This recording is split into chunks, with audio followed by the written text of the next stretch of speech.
Hello, welcome to Frank's School. We're going to start 12th night today. This is the 72nd day of the fourth year, and the 2015, in real time, 2015 has just begun. 12th night.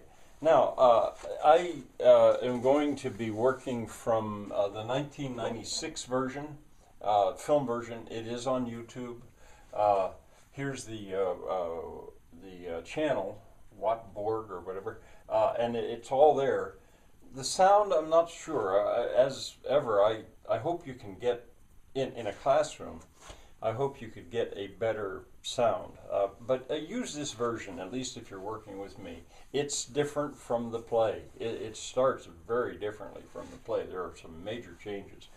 Some famous people you'll recognize: Helena Bonham Carter.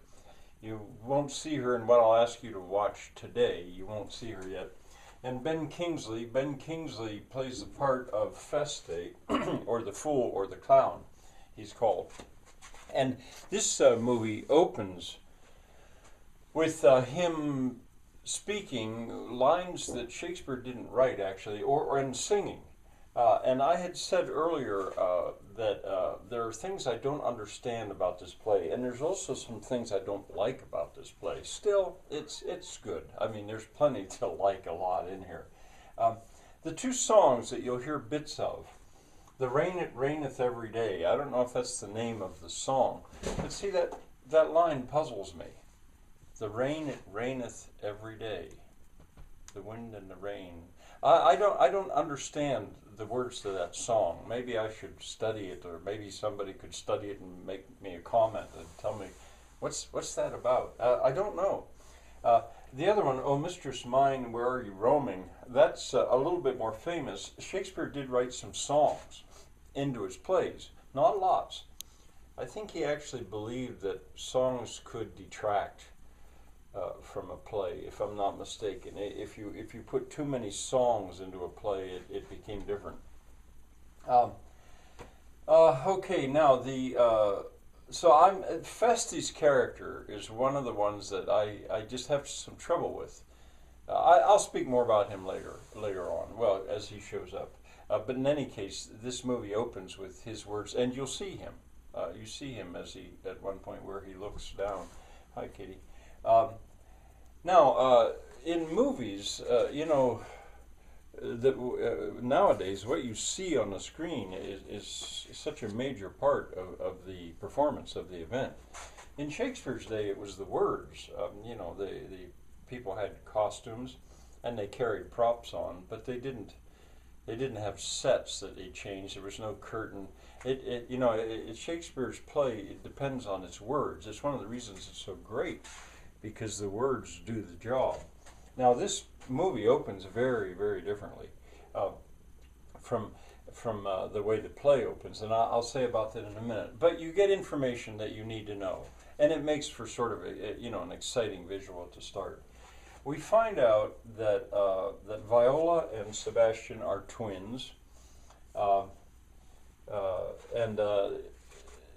mean, the idea of them performing on that ship is, that's just introduced into the movie. That wasn't in Shakespeare's play. But anyway, they're twins.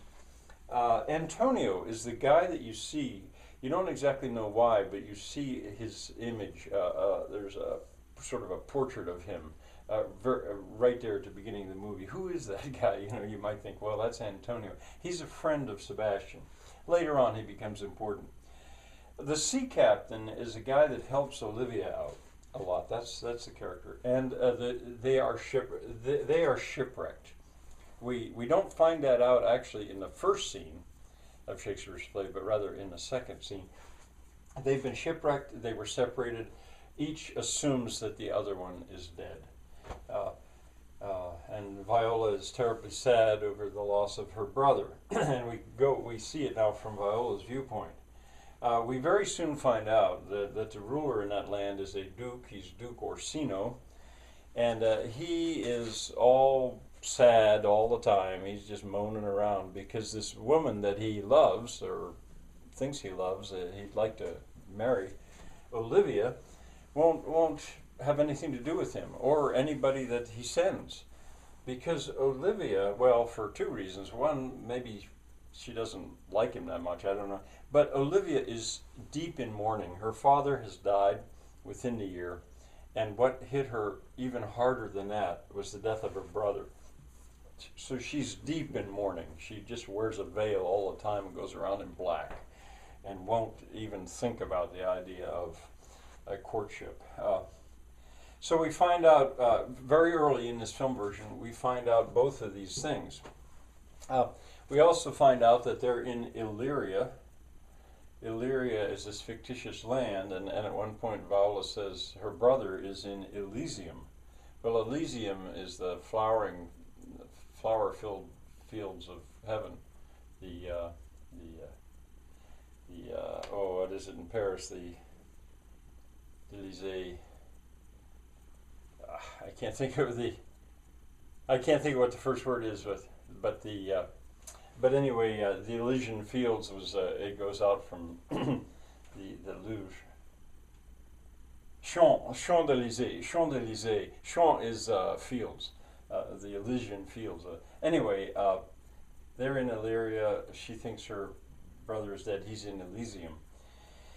All right, I'll jump to this. There's a background of war. We find out that there has a war going on between Duke Orsino's land and some other land, and they're not really that clear about what's going on, but you do find out there is hostility back in there.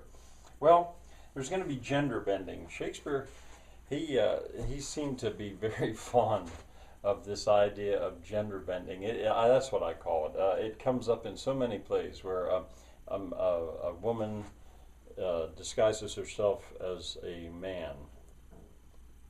Usually like that. And in the play, she asks the sea captain to present her to Duke Orsino as his eunuch.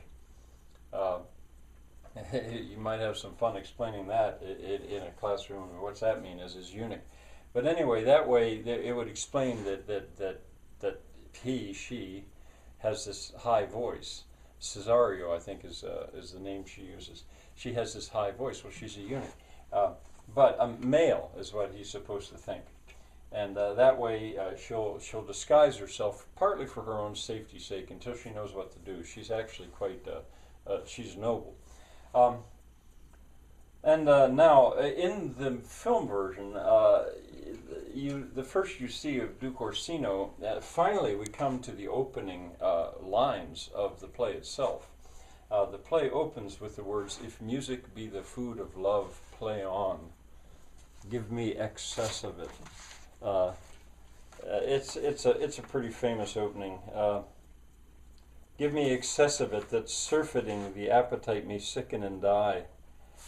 Surfeiting would be getting too much of it, then the appetite will sicken and die. I'm not going to take the time to analyze that speech. I'm not going to do too much analyzing anyway, but I would ask you for this first time, to just watch it to the end of his speech before he gets news that comes in, because that seems to me that would be a good place to stop. It's about 11 or 12 minutes into the play.